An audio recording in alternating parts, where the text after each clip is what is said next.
My parents forged my signature and erased me from my grandma's will. They thought I wouldn't notice because I was always the quiet one. They took my name off the house my grandmother left me. They forged my signature, sold the lie to my sister and assumed I'd never notice, because I never caused trouble. But this time, I didn't stay quiet. This time, I became the storm they never saw coming. My name's Emily, and I'm 29 years old. If you met my family, you probably wouldn't notice me at first. And if you asked them to describe me, they'd say something like, she's quiet, keeps to herself. Or worse, she doesn't need much. Sounds harmless, right? Like I'm the easy one, the low-maintenance daughter, the one who doesn't cause problems. But let me ask you something. What happens to the kid who never causes problems? She disappears. That's how it's always been. My younger sister Ashley is the golden one. She lights up a room. Everyone says that. She cries and the world rearranges itself to soothe her. She changes her hair and it becomes a family event. When I graduated college while juggling 3 jobs, no one even looked up from their phones. I used to think it was my fault. Maybe I wasn't pretty enough. Maybe I wasn't expressive enough. Maybe I just didn't shine the right way. I don't remember when I stopped trying to be seen. But I remember exactly when I started paying attention. I started noticing patterns. How Ashley could make one mistake and be comforted, while I could achieve something huge and be met with silence. How her birthdays turned into photo shoots while mine got forgotten, twice. And still, I stayed quiet, reliable, present. Until one day, I found out something that turned my stomach cold. They were selling the house. My grandmother's house. The one she left behind for both of us in her will. Except when I checked the documents, my name wasn't on them, not anymore. I didn't scream. I didn't cry. I got up, shut my laptop, and knew, this time, I wouldn't let it slide.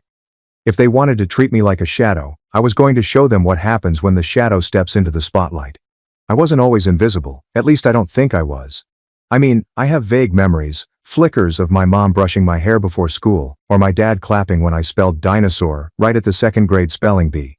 But they're faint, blurry, like remembering a dream after it's already started slipping away. By the time Ashley was born, I was 6. Old enough to understand when everything shifted. It started small. She'd cry in the middle of the night and suddenly, my bed was moved into the hallway so they could make her nursery quieter. She got a fever and the entire house shut down. I got the flu? I was handed a ginger ale and told to, tough it out, champ. I adapted. Like kids do. I stopped asking for things. I stopped trying to be a problem. I became helpful, quiet, predictable. They loved that. She's so independent, my dad would say proudly, patting my shoulder like I was a little employee. You're our easy one, my mom told me once. Thank God for you. At the time I smiled. I thought that meant I was special. But being the easy one doesn't make you special. It just makes you easier to forget. Ashley was everything I wasn't. Messy, loud, magnetic. She'd throw tantrums and get ice cream afterward. She broke a neighbor's window and got defended for being creative. I once lost a library book and spent 3 weeks grounded. I kept my head down. Got good grades. Didn't make noise. And they rewarded me for it. By pretending I didn't exist. When I got into NYU, I told them in the kitchen during dinner. Ashley had just gotten her learner's permit. She held it up for everyone to see, and suddenly the whole evening was about how proud they were of her. No one asked me what I'd study. No one mentioned it again. I didn't cry. Instead, I got a second job to save for the deposit. When I moved out, no one helped me pack. Ashley had cheer tryouts. My mom was busy with hair appointments. My dad texted, "Good luck, kiddo." And that was that. College was the first time I felt air in my lungs. The first time I spoke and someone actually listened. Professors saw me. Friends invited me places. Roommates asked about my life. It was dizzying, honestly, to feel seen. I called home every Sunday out of habit. They'd ask, "How's school?" And I'd start to answer. But then Ashley got accepted into a sorority, or had a new boyfriend, or dyed her hair purple, and suddenly, my updates became background noise. By junior year, I stopped calling. When I graduated summa cum laude, I mailed the announcement card. Just one envelope, no response. Ashley was going on a graduation trip to Cabo. It was all over Facebook. So I stopped expecting things. I learned to fill the gaps myself. Holidays? I worked doubles? Birthdays? I bought myself a cupcake and lit the candle. When I got promoted at work, I celebrated with my cat. But here's the thing no one tells you about being the strong one. Eventually they stop checking if you're okay. Because they assume you always will be. Ashley could fail a class and it was a family crisis. I could get promoted twice in 1 year and hear nothing but silence. The only person who ever noticed me was my grandmother. She was quiet too, in the same way I was. Gentle, observant, sharp behind the eyes. She was the only person who remembered my birthday without Facebook. The only person who asked questions and waited for the answers. When I told her about my promotion, she cried. She said, "They don't see you, but I do." She was the first person who ever said that out loud.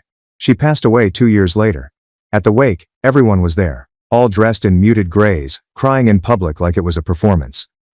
My dad gave a eulogy that sounded like it came from a Hallmark card. Ashley sobbed loudly. Her makeup ran. People handed her tissues like she was the leading actress in some grief production. I just sat in the third pew, hands folded. Tears silent. She had left us something. Her house. The place we all grew up in. The one with the green shutters and creaky porch swing. She said it would go to both of us. Me and Ashley. Equally. That was in the will. I saw it. But last month I overheard something that made my stomach flip. Ashley was showing a friend photos of a renovation. New backsplash, hardwood floors, a walk-in closet. "It's going to be mine," she said casually. "We're listing Emily as having declined the inheritance. Made everything easier." I laughed. I thought it was a joke. Then I checked the county records. My name was gone. I hadn't declined anything. I hadn't even been informed. That was the moment. The fracture. The match hitting dry kindling. I wasn't the invisible daughter anymore. I was the forgotten one. Erased. Silenced. And I was done playing that role. I didn't confront anyone. Not right away. That's the thing about people who've been overlooked their whole lives. We learn how to wait. We watch. We collect receipts while everyone else forgets we're even in the room. So I waited. I smiled through family group chats where Ashley posted house inspo like she was Joanna Gaines. I nodded along to my mom's passive little comments like, "Well, you always said you didn't want a big house, right?" Or, "Losing the house probably takes a weight off your shoulders." I hadn't said either of those things. What I had said, months ago, was that I was too swamped at work to think about moving right now. That was it. That one sentence had apparently become their legal justification for pretending I didn't exist. Fine, if they wanted to play the game that way, I could too. Except I wouldn't play it loud. I'd play it smart. I started with the will. My grandmother's attorney was retired, but still lucid, still sharp. He remembered me. I drove out to the edge of town and sat in his dusty little office while he dug through a file cabinet older than the internet. When he found the copy, he frowned. "She was very clear," he said. 50-50 split between you and your sister." "Can I get a certified copy?" I asked. He nodded. "You'll want that." The next stop was the county clerk's office. I requested the title History on the property, acting casual, like I was just curious. The woman behind the desk printed it out for me with a tight smile. And there it was. My name had been removed. The date? 2 months after Grandma died. Signed. Witnessed. Processed. But the signature wasn't mine. It was my name. But it wasn't my handwriting. Not even close. My hands were cold as I stared at the page. They didn't just forget to include me. They forged my consent. I walked out of the clerk's office shaking. Not with fear. With adrenaline. The kind of slow, seething charge that builds when something snaps after too many years under pressure. This wasn't just favoritism anymore. It was fraud. And that changed everything. I called a lawyer the next day. Her name was Dana. Calm. Surgical. No nonsense. The kind of woman who could dismantle a family legacy with one well-worded letter. She reviewed the documents I brought her and didn't even blink. They're banking on the fact that you wouldn't notice, or if you did, you wouldn't push back. They're wrong, I said. Good, she replied, sliding me a stack of forms. Let's make them remember. We filed for a formal title dispute and launched a forensic handwriting review. I signed affidavits. I authorized contact with the attorney who'd handled the will. I gave her permission to subpoena digital correspondence if needed. Dana worked fast, quiet, lethal. And then, I waited. That was the hardest part. Not screaming.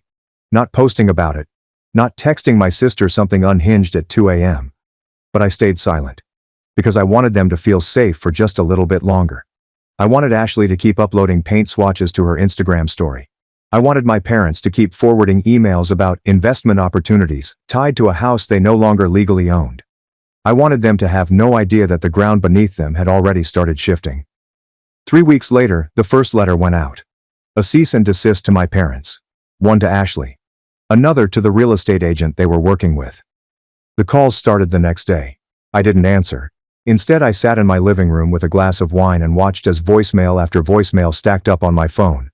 First my mom, then my dad, then Ashley.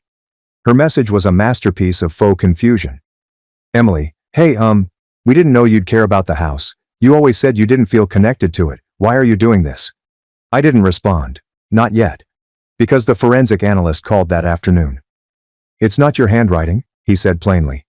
And it doesn't even match previous samples.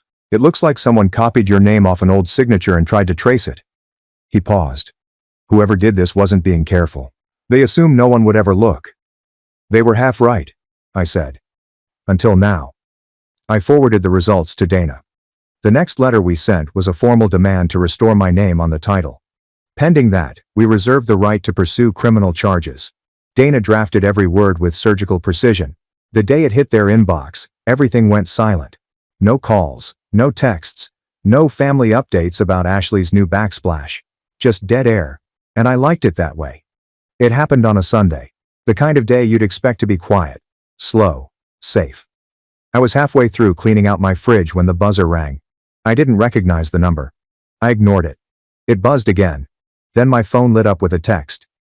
We're downstairs. We just want to talk. My mom.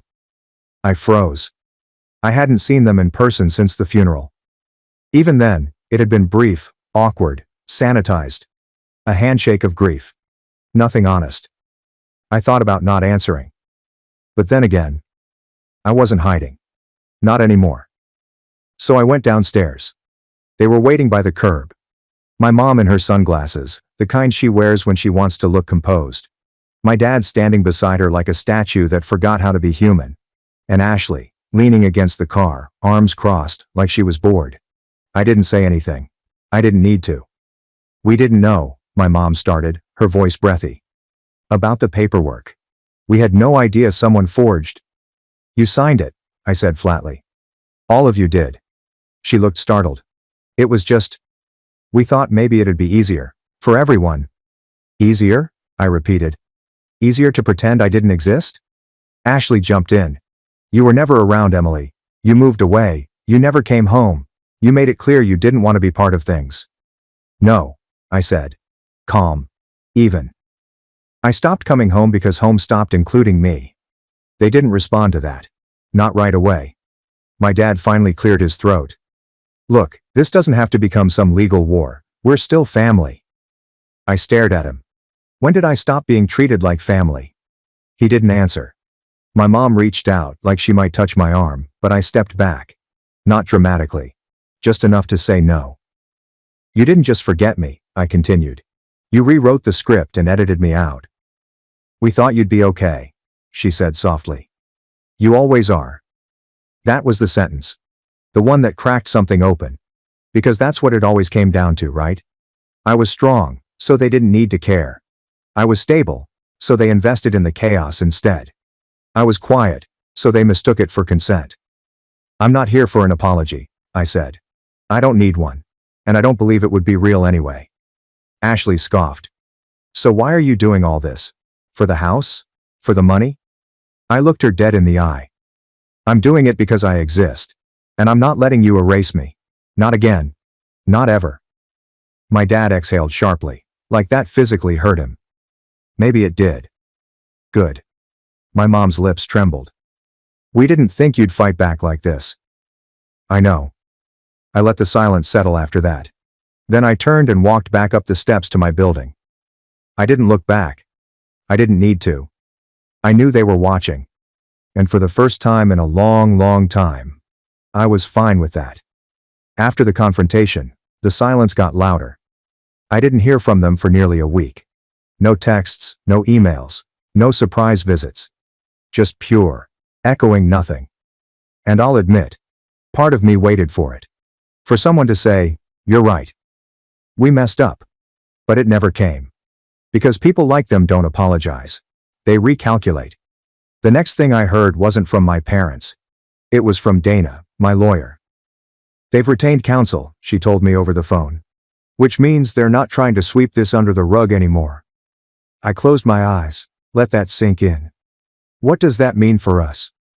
It means they're taking you seriously, she said. Finally. We filed a formal challenge to reinstate my legal interest in the property. The forensic handwriting expert submitted their affidavit. Dana drafted a petition for intent to pursue damages related to fraud and loss of equitable interest. It got their attention. The house went off the market within 48 hours. And suddenly, they weren't pretending I didn't exist anymore. They were treating me like a threat. Which, honestly, felt like progress. 2 days later, I got an email from a local reporter. Someone had tipped them off about the title dispute. They were doing a feature on inheritance fraud and sibling manipulation in estate cases. Would I be willing to talk? I didn't answer right away. I sat with it for hours. Part of me still felt the old reflex. Keep it quiet. Don't stir the pot. Don't make a scene. But then I remembered. They already made the scene. They just didn't expect me to step onto the stage. So I agreed. On the condition of anonymity. The article went live the following week. It was clean, professional, a little dry. But it got shared. A lot. Comments poured in. Stories from people who'd been pushed out of inheritances, who were called selfish for speaking up, who had watched younger siblings take everything and be congratulated for it. I wasn't alone. Not even close. The next surprise came in the form of a knock at my door. I wasn't expecting anyone. I almost didn't answer. But something told me to look. It was my aunt. My dad's sister. We hadn't spoken in years. Not out of malice. Just distance. Family gatherings fell apart after my grandmother died, and no one ever rebuilt the bridges. But she was standing there with a folder in one hand and something that looked an awful lot like regret in her eyes. "Can I come in?" she asked. I nodded. She sat at my kitchen table like it physically hurt her. She placed the folder between us. "I saw the article," she said. "And I need you to know. I believe you." I blinked. "Okay. And more than that," she continued. "I've seen things. For years. The way your parents treat you. The way Ashley's been propped up like the second coming of royalty while you were treated like staff." That got a laugh out of me. Bitter. Short. She opened the folder. Inside were old emails. Handwritten notes. Copies of conversations she'd had with my parents when the estate was being settled. "There was pressure to make things easy," she said. "Your dad didn't think you'd care. Your mom said you were always so independent, but I knew something was off when I saw your name disappear from the paperwork." I didn't say anything, I just kept reading. Each page was a thread, and together they wove a very clear picture. They hadn't just excluded me, they'd planned to. She reached into her purse, pulled out a check. "This isn't to fix anything," she said. "But if you decide to take them to court, I want to help cover your legal fees." I stared at the check. Not for the money. For the fact that it came with something I hadn't felt from anyone in my family in years. Allegiance. "I'm not looking to burn everything down," I said softly. "I know," she replied. "But you deserve to hold the match. Just in case." The truth is, I never cared that much about the house. Yeah, I said it. Not because it didn't matter. It did. It held every version of me that my parents ignored. The swing on the porch where I used to read Goosebumps books during summers. The scratch in the doorframe marking my height at age 9, back when someone still paid attention to things like that. The kitchen where Grandma taught me how to make peach cobbler and whispered, "You're the sharp one, Emily. They just don't see it yet." It mattered. But it wasn't about square footage or mortgage rights or hardwood floors. It was about history. About the fact that someone had finally drawn a line in my favor, and they had erased it without blinking. That's what I couldn't forgive. So when the reporter followed up asking if I wanted to go on record, fully, publicly, I took a breath and said yes. Not because I wanted to shame my family, but because for the first time in my life, I had something they couldn't edit, minimize, or delete. My voice. The piece ran 2 weeks later. Not in a tabloid. Not on some gossipy subreddit. In a real publication, under the headline, "When the Quiet One Fights Back, a story of inheritance, erasure, and visibility." My name was right there. Emily Parker. I'd never seen it look so powerful. People shared it. People I hadn't spoken to in years texted me. Professors, Old classmates, even a former manager. Some of the messages were short, just, "I see you." Others poured out paragraphs, stories of their own silencing, their own golden child siblings, their own battle scars from families who mistook silence for weakness. Even Dana was surprised. "Most inheritance disputes stay in the dark," she said. "But you brought this one into the light, and you didn't flinch." I did flinch though, alone. At night. When the adrenaline faded and all that was left was the ache. Because no matter how justified I was, this wasn't victory. Not yet. That came one morning when I opened my inbox and saw a message from the county clerk's office. Subject: title correction approved. Body: your name has been reinstated on the deed to 314 Willow Lane per court order and consent decree. Full legal interest restored. Attached: updated title record. I just stared at the screen. No champagne pop.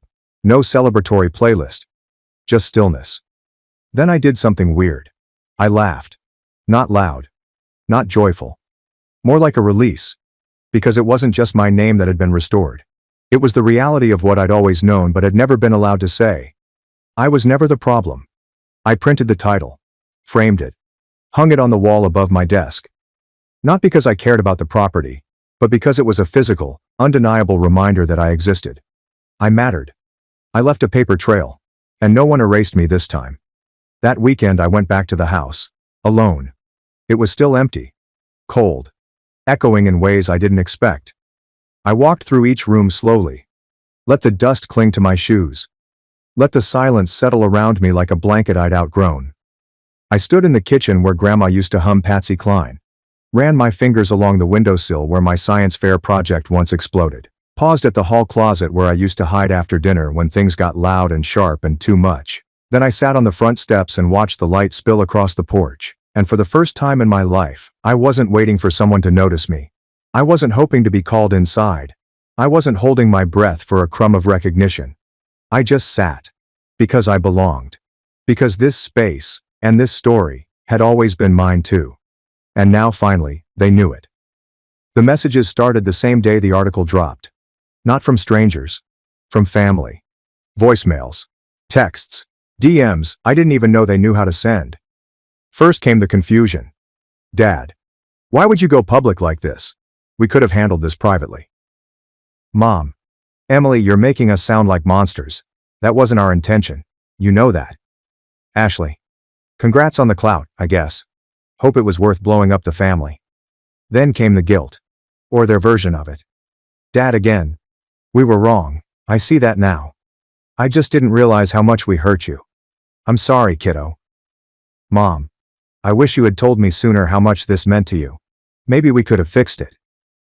But that was the thing. I had told them. 1,000 different ways. Every achievement I shared that got brushed aside. Every quiet question I asked, hoping for a real answer. Every time I stepped out of the spotlight, thinking maybe, just maybe, that would finally earn their love without demanding it. They just hadn't been listening. So this time, I didn't rush to reply. I didn't reply at all. Not for days. I spent that weekend cleaning out old folders, unsubscribing from junk emails, and reorganizing my bookshelf. There was something almost spiritual about deleting the group chat thread with my parents, like clearing mental storage space. They still existed. They just didn't take up the same room in my head anymore. On Monday I got a certified letter. It was from their lawyer. No lawsuit. No threats. Just a settlement offer.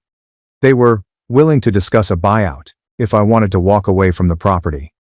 Apparently Ashley still wanted the house. I sat with that for a long time. Not because I wanted the money. I didn't. Not because I was tempted. I wasn't. But because the offer felt like what it always was with them, a shortcut, a way to throw something at the problem instead of facing what caused it. I didn't respond. Instead, I forwarded it to Dana. Her reply was one line. Let's make this fun. We rejected the offer, not with anger, not with venom, just clarity. My legal interest wasn't for sale, not to them, not anymore. A few days later, I got a knock on the door. Ashley. No makeup, no filters, just standing there like a ghost who'd gotten lost on the way to a better version of her life. I'm not here to fight, she said. I just want to talk. I let her in. Not out of forgiveness, out of curiosity. She stood in my kitchen, eyes darting, like she was waiting to be yelled at. "I didn't know they'd actually take your name off," she said quickly. "I thought it was just being shifted around for paperwork." I didn't say anything. She kept going. "I'm not the villain, okay? I didn't ask to be the favorite. They just gave me everything. And I didn't know how to say no." I looked at her. Really looked at her. And for the first time, I realized she wasn't proud. She was terrified. Because if I was no longer invisible, then she was no longer untouchable. She stepped toward me. "So what happens now?" I shrugged. "I keep doing what I've always done, just louder this time." She looked down. "Do you hate me?" I paused. "No," I said truthfully. "But I don't trust you either." She nodded slowly, like she understood. Then she handed me an envelope. "From Mom and Dad. It's... well, you'll see." She left. Quietly. Like she finally understood what that word actually felt like. Inside the envelope was a card.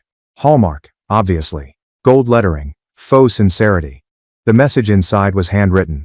Not forged this time. "We don't know how to fix what we broke, but we want to try. Please don't shut us out. Mom and Dad." I placed the card on my desk, didn't throw it out, didn't frame it, just let it sit there. Because I wasn't looking for redemption. And I definitely wasn't asking for repair. I had already done the hardest part, choosing myself, even when they didn't. And some bridges aren't meant to be burned, they're meant to be walked away from, calm, proud, on your own 2 feet. I kept the card, not because I needed it, but because it reminded me how far I'd come. At one point in my life, a gesture like that would have cracked me open. I would have clung to it, read into it, replayed it in my head until it morphed into something it never was. I would have mistaken it for love. Now? It was paper. Paper with some ink and a few decades too late. Because here's the truth. Closure isn't something they give you. It's something you build. And I was already building mine. A few weeks after the title was restored, I got invited to speak at a community workshop. It was on estate literacy, not a flashy topic, but one that hit home for a lot of people who'd been blindsided the same way I had. I almost said no. But then I thought about how many people out there were like me. The quiet ones, the dependable ones, the ones who got cut out not just from property, but from memory. So I said yes. The room wasn't packed. Maybe 20 people, mostly older, some with notebooks, some just there to listen. But when I told my story, the real story, not the headline version, they leaned in. And for the first time, I felt what it meant to not just exist in someone's life, but to be witnessed. After the talk, a woman came up to me in tears. "My brother took everything," she said. "They said I didn't need it. But I needed someone to tell me I wasn't crazy." "You're not," I said. And I meant it. That night, I went home and opened a new document on my laptop. Title: The Second Daughter Fund Mission, to help women, especially the quiet ones, navigate estate injustice, legal literacy, and family erasure. I didn't need to build a nonprofit. I had no reason to go that big. But I wanted to. Because while my family spent years handing out spotlight and silence like prizes and punishments, I had finally found a different kind of power. The ability to give someone else what I'd never received. The fund launched small. A donation here, a consultation there. Then someone shared my article again. A podcast invited me to speak. A lawyer in Minnesota reached out to help pro bono. It grew. Not viral like a meme. But steadily. Quietly. Like me. One morning, I got a letter in the mail. Handwritten. From my grandmother's oldest friend. Someone I hadn't seen since I was 12. She'd read the article. Seen the follow-ups. Her message was short, but it stayed with me. "Ruth always said you'd be the one to carry the torch. Looks like she was right." I cried for the first time in months. Not because I was sad, but because I finally believed it. I didn't need the apology. I didn't need a do-over. I didn't even need them to understand. I had built something better. It's been a year now. The house? I still own my share. I haven't decided what to do with it. Maybe I'll renovate it into a retreat for women going through inheritance disputes. Maybe I'll sell it and put every dollar into the fund. I haven't rushed the decision. Ashley sends holiday texts now. Civil. Short. I reply politely. My mom emails updates sometimes. She asks how the fund is doing. She says she's proud of me. I don't correct her. Let her think she's always been in my corner. That's her story to live with. Me? I don't need the rewrite. Because I'm not the footnote anymore. I'm not the second-place daughter. I'm not the backup plan or the forgotten name on a legal form. I'm the one who spoke. I'm the one who stayed. I'm the one who rebuilt the legacy in my name. And the best part? They can't silence what they can't reach.